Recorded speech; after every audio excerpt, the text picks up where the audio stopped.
Setelah membahas bagaimana keyakinan iman kita mengenai inspirasi dan otoritas perjanjian baru didukung oleh banyak afirmasi dalam Alkitab, sekarang kita akan melihat penjelasan mengenai arti dari istilah-istilah tersebut.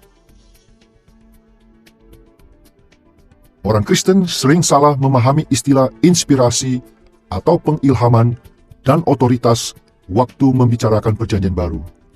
Maka sama pentingnya seperti memastikan bahwa kedua konsep ini benar, kita juga perlu memastikan bahwa kita memahaminya secara benar.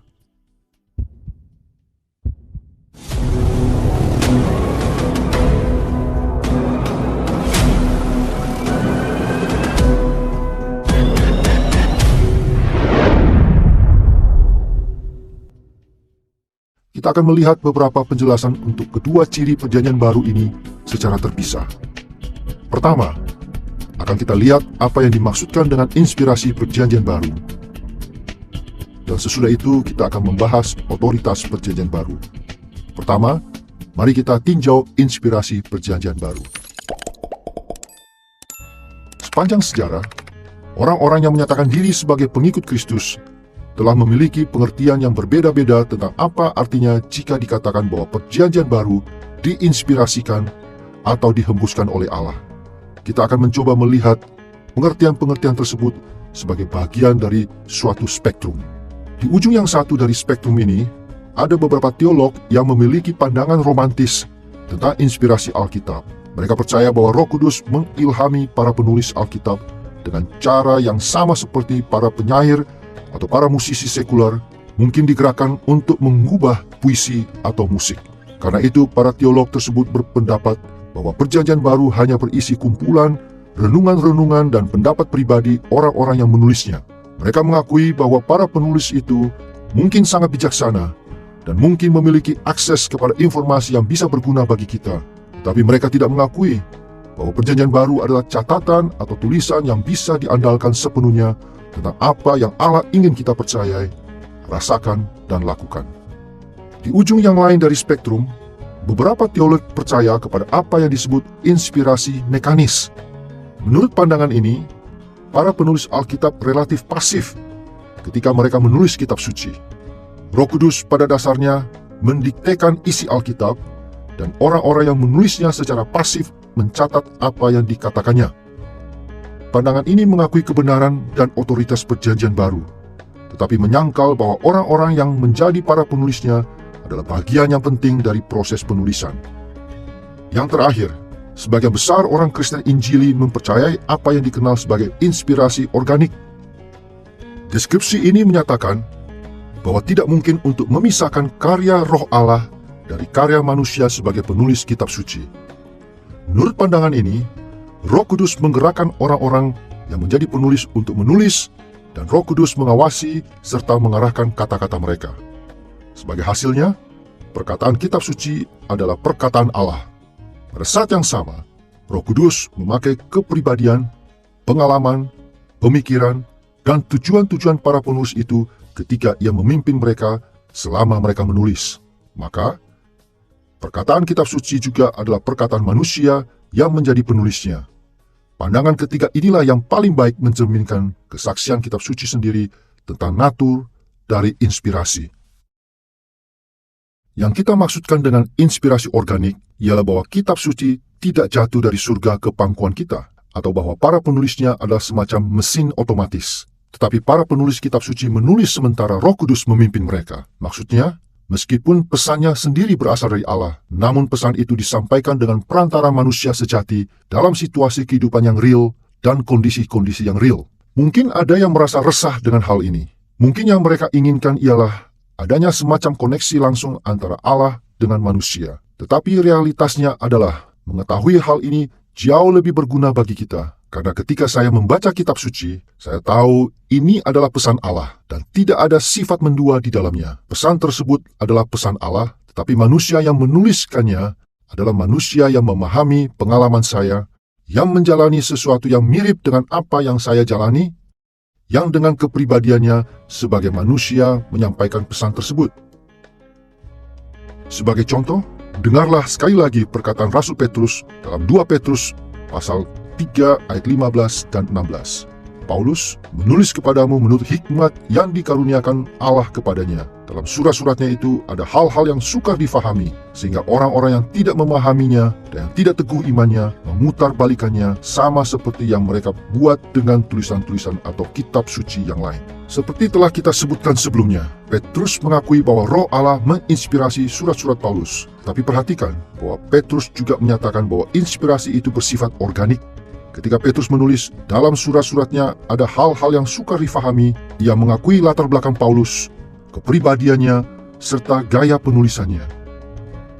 Pernyataan ini mencerminkan pendidikan Paulus yang tinggi sebagai rabi. Dan kecanggihan teologi Paulus itu memberikan tantangan kepada Petrus yang adalah seorang nelayan dari Galilea yang relatif tidak berpendidikan. Pemikiran Petrus menyediakan contoh yang harus kita ikuti ketika kita mempelajari teologi Perjanjian Baru. Harus selalu kita ingat bahwa pemikiran-pemikiran teologis Alkitab dihembuskan oleh Allah. Pemikiran-pemikiran tersebut adalah benar dan dapat diandalkan karena berasal dari Allah sendiri. Akan tetapi, penting juga bagi kita untuk berusaha keras mempelajari tentang orang-orang yang menjadi penulisnya dan tujuan mereka ketika menulis, sementara kita menyelidiki teologi Perjanjian Baru. Bahkan, salah satu implikasi terpenting dari inspirasi organik ialah maknanya bagi studi kita tentang teologi Perjanjian Baru. Jika kita mengandalkan pandangan tentang inspirasi yang sepenuhnya romantis atau mekanis, kita entah akan mengabaikan otoritas teks atau mengabaikan kontribusi penulis. Tetapi inspirasi organik menuntut kita untuk mempelajari teologi Perjanjian Baru setidaknya dalam 3 tingkatan. Tingkatan utama dan paling jelas adalah teks itu sendiri. Pernyataan-pernyataan yang eksplisit ini dapat mengajarkan banyak hal tentang teologi Perjanjian Baru kepada kita. Pada tingkatan di bawah teks, kita harus siap untuk mempelajari banyak sekali presuposisi teologis yang implisit atau tidak tertulis dari para penulis Perjanjian Baru. Kita harus mempelajari latar belakang dan keyakinan teologis para penulis. Dan kita harus berusaha sebaik-baiknya untuk menemukan bagaimana latar belakang serta keyakinan mereka mempengaruhi apa yang mereka tuliskan. Pada tingkatan ketiga, yaitu di atas teks, kita juga perlu merenungkan tujuan-tujuan implisit dari penulis. Dengan kata lain, apakah yang hendak disampaikan oleh penulis Alkitab kepada pembacanya? Terkadang, para penulis Perjanjian Baru menyampaikan dengan spesifik dampak yang mereka harapkan dari tulisan mereka kepada pembacanya. Tetapi yang lebih sering terjadi ialah mereka berharap pembaca mereka dapat menyimpulkan sendiri implikasi-implikasi dari teks yang mereka tulis. Nah, dapat Anda bayangkan tanggung jawab untuk tetap mengingat pernyataan-pernyataan eksplisit, presuposisi teologis, serta tujuan-tujuan implisit tersebut ketika kita mempelajari Perjanjian Baru tidak selalu mudah. Jadi seringkali dibutuhkan penyelidikan yang cermat dan mendalam. Akan tetapi natur dari inspirasi organik mengharuskan kita untuk mempelajari ketiga tingkatan dari teologi Perjanjian Baru itu. Baru saja kita tinjau penjelasan mengenai inspirasi organik dari Perjanjian Baru. Sekarang mari kita melihat apa yang dimaksudkan dengan otoritas dari kitab suci Perjanjian Baru dan bagaimana kita harus menanggapi otoritas tersebut pada masa kini. Semua orang Injili memiliki keyakinan yang benar bahwa Perjanjian Baru memiliki otoritas atas hidup kita. Tetapi kita perlu berhati-hati dalam memahami natur dari otoritas ini. Sayang sekali, banyak orang Kristen yang bermaksud baik yang gagal untuk mengingat bahwa Perjanjian Baru tidak ditulis secara langsung kepada mereka. Dengan kata lain, Perjanjian Baru ditulis untuk kita semua, tetapi tidak langsung kepada kita. Kita semua tahu bahwa Perjanjian Baru ditulis beberapa ribu tahun yang lalu dan ditujukan kepada orang-orang yang hidup pada masa itu. Tetapi fakta ini seringkali kecil pengaruhnya terhadap cara-cara kita mengakui otoritas Perjanjian Baru. Semuanya ini dimaksudkan untuk menyatakan sesuatu yang sangat penting mengenai otoritas Perjanjian Baru. Teologi Perjanjian Baru memiliki otoritas yang penuh tetapi tidak langsung atas kehidupan para pengikut Kristus di masa kini.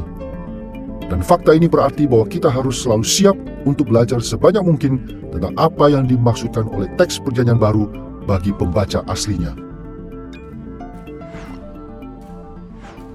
Ketika para pengikut Kristus pertama kali mulai membaca Perjanjian Baru, mereka biasanya memperhatikan pengajaran dasarnya. Mereka membaca hal-hal seperti Yesus adalah Tuhan, bertobatlah dan percayalah kepada Injil, dan banyak sekali pengajaran dasar lainnya. Mereka tidak perlu banyak berpikir tentang keadaan-keadaan historis, kepribadian-kepribadian dan tujuan-tujuan dari para penulis Perjanjian Baru. Pada dasarnya, mereka dapat menerima pengajaran-pengajaran dasar tersebut seolah-olah semuanya itu adalah kebenaran yang abadi. Dan mereka jarang menghadapi implikasi-implikasi dari ketundukan kepada otoritas Perjanjian Baru.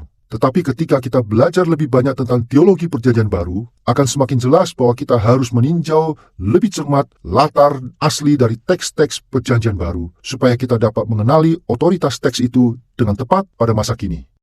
Hanya dengan cara demikian kita dapat tunduk sebagaimana yang seharusnya kepada otoritas Perjanjian Baru atas hidup kita. Salah satu pertanyaan yang muncul ialah bagaimana kita dapat melihat Perjanjian Baru yang ditulis untuk orang-orang lain itu berotoritas bagi kita. Pertama-tama, Perjanjian Baru memiliki otoritas dalam arti memiliki hak atau kuasa untuk menuntut ketaatan kita. Dan ada dua kaitan di antara pembaca asli dari tulisan-tulisan kanonik itu dengan kita. Dua kaitan. Pertama, sang penulis ilahi dari teks ini tetap sama kemarin, hari ini, dan sampai selama-lamanya. Dialah yang harus kita hadapi juga. Kedua, sebagai para pengikut Yesus Kristus, kita adalah bagian dari umat perjanjian Allah, dan hal-hal yang dikatakan secara khusus kepada sebagian anggota perjanjian itu berabad-abad yang lalu juga dimaksudkan untuk kita. Karena kita bersama-sama dengan mereka berada dalam pelukan Allah melalui Yesus Kristus Tuhan kita. Mungkin analogi berikut ini dapat memperjelas apa yang kita maksudkan. Orang tua yang mempunyai lebih dari satu anak tahu betul bagaimana harus menerapkan otoritas penuh. Tapi seringkali secara tidak langsung terhadap anak-anak mereka. Bayangkan seorang ayah atau ibu yang menegur salah satu anaknya karena kelakuannya yang buruk dan berkata kepada anak itu, "Duduk di situ dan pikirkan apa yang sudah kau lakukan." Tentu saja adiknya dengan senang akan terus bermain. Lagi pula, ayah atau ibunya bukan sedang berbicara kepadanya. Tetapi jika sang adik tidak menaati orang tuanya beberapa saat kemudian, maka ayah atau ibunya mungkin sekali akan berkata, "Tidakkah kamu melihat apa yang baru saja terjadi dengan kakakmu?" Dengan situasi seperti ini, orang tua mengharapkan semua anaknya untuk belajar dari cara mereka menangani salah satu anak. Otoritas tidak langsung ini mengajarkan kepada semua anak bagaimana mereka harus bertingkah laku, sekalipun mereka bukanlah yang pertama kali didisiplin oleh orang tuanya. Inilah yang dimaksudkan ketika kita katakan bahwa inspirasi organik menuntun kepada otoritas yang penuh tetapi tidak langsung dari Perjanjian Baru bagi para pengikut Kristus di masa kini. Teks Perjanjian Baru berbicara langsung dengan otoritas penuh kepada pembaca aslinya. Dan kita harus ingat bahwa teks itu juga berbicara dengan otoritas penuh pada masa ini. Bagi para pengikut Kristus yang setia, pertanyaannya sama sekali bukan tentang apakah kita harus tunduk kepada suatu pengajaran dari Perjanjian Baru, melainkan bagaimana kita harus tunduk kepada otoritasnya. Maka, untuk menentukan bagaimana seharusnya respon kita kepada otoritas ini, kita harus siap untuk menengok ke belakang, kepada tujuan asli penulis dan situasi ketika teks tertentu ditulis. Salah satu pertanyaan yang sering diajukan oleh para mahasiswa tentang firman Allah ialah, bagaimana suatu pesan yang diberikan kepada manusia 2000 tahun yang lalu dapat relevan kepada kita? Bagaimana mungkin tulisan ini adalah firman Allah kepada kita atau untuk kita? Saya kira persis disitulah kuncinya, yaitu bahwa meskipun teks-teks ini bukan firman Allah kepada kita, teks-teks itu pada akhirnya adalah firman Allah untuk kita. Dan satu hal yang kita jumpai di setiap kitab dalam Alkitab, setiap genre dan setiap situasi ialah bahwa setiap kitab dalam Alkitab menyingkapkan natur Allah. Siapa itu Allah? Setiap kitab menyingkapkan tentang siapakah kita dalam relasi dengan Dia. Kita mempelajari natur dan rencana Allah. Dan kita dapat belajar bahwa bahkan sekalipun tulisan itu ditujukan kepada umat yang berbeda, yang hidup dalam konteks berbeda, sekalipun perintah-perintah langsung yang diberikan kepada mereka tidak secara langsung relevan bagi kita, kita tetap dapat belajar tentang natur Allah, tentang rencana Allah, tentang siapakah kita, dan bagaimana kita seharusnya hidup dalam relasi dengan Allah. Sebagai contoh, Dalam Matius pasal 19 ayat 21, Yesus memberikan instruksi khusus ini kepada sang pemimpin muda yang kaya. Jikalau engkau hendak sempurna, pergilah, jualah segala milikmu, dan berikanlah itu kepada orang-orang miskin, maka engkau beroleh harta di surga. Kemudian datanglah kemari dan ikutlah aku. Bagaimana seharusnya kita menerapkan ayat ini bagi hidup kita? Apakah kita semua dalam segala keadaan harus menjual segala milik kita dan memberikannya kepada orang miskin? Satu-satunya cara untuk menjawab pertanyaan ini secara bertanggung jawab ialah dengan memahami siapa pemimpin muda yang kaya itu dan mengapa Yesus berbicara kepadanya seperti itu. Gelar orang ini dan interaksinya dengan Yesus menunjukkan bahwa ia adalah seorang Yahudi dan ia mempunyai pengaruh finansial yang besar dalam komunitasnya. Terlihat juga bahwa ia berusaha sungguh-sungguh untuk menaati adat istiadat Yahudi. Dalam ayat sebelumnya ia bertanya kepada Yesus, "Guru, perbuatan baik apakah yang harus kuperbuat untuk memperoleh hidup yang kekal?" Yesus menjawab, "Turutilah segala perintah Allah." Orang muda itu dengan bangga menyatakan bahwa hal itu telah ia lakukan. Maka Yesus membahas hal yang tampaknya menjadi perhatian utama orang ini, yaitu kekayaan dan pengaruh. Kitab suci berulang kali menunjukkan kepada kita bahwa memiliki kekayaan secara intrinsik bukanlah sesuatu yang jahat. Demikian juga kekayaan tidak menghalangi kita untuk menjadi murid yang sejati di bawah Kristus. Akan tetapi sebagai pengikut Yesus, hati kita harus selalu siap untuk meninggalkan keinginan-keinginan pribadi kita demi melayani Tuhan. Sebuah contoh lain tentang hal ini terlihat dalam Kisah Para Rasul pasal 5 ayat 1-11, di mana Ananias dan Safira berpura-pura menyerahkan semua uang mereka kepada jemaat, namun diam-diam menyisihkan sebagian untuk diri mereka. Dosa mereka bukanlah bahwa mereka tidak memberikan semua yang mereka miliki. Mereka tidak diminta untuk berbuat demikian, tetapi bahwa mereka berdusta tentang kemurahan hati mereka demi mendapat pujian dari jemaat. Respon Yesus kepada pemimpin muda yang kaya itu bahwa ia harus menjual seluruh hartanya tidak secara khusus berkaitan dengan uang, melainkan dengan kekhawatiran orang itu tentang apa yang harus ia korbankan. Yesus langsung membahas inti masalahnya dengan membukakan satu hal yang tidak bersedia ditinggalkan oleh pria ini, kekayaannya. Contoh ini membantu kita untuk mengerti bahwa jika kita harus tunduk kepada otoritas kitab suci, kita perlu mempertimbangkan konteks dan tujuan asli dari suatu teks. Sesudah itu baru kita dapat menilai bagaimana kita harus menaati perintah Yesus.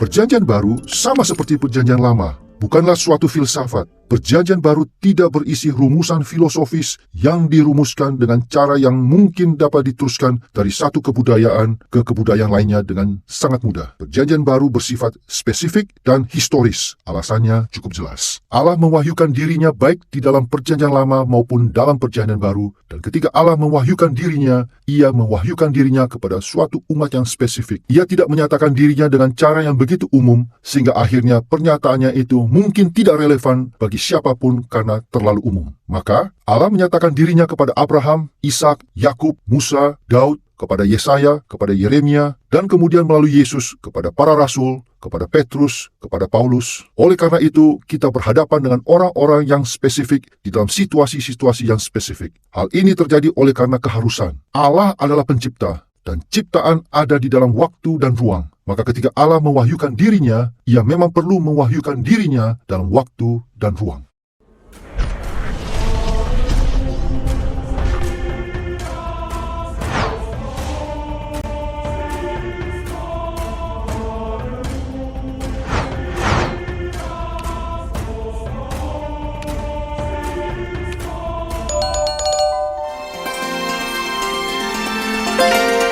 I believe in God the Father Almighty, maker of heaven and earth. I believe in Jesus Christ, His only Son, our Lord, who was conceived by the Holy Spirit and born of the Virgin Mary. He suffered under Pontius Pilate, was crucified, died, and was buried. He descended into hell. The third day he rose again from the dead. He ascended into heaven and is seated at the right hand of God the Father Almighty. From there he will come to judge the living and the dead. I believe in the Holy Spirit, the Holy Catholic Church, communion of saints, the forgiveness of sins, resurrection of the body, and the life everlasting. Amen.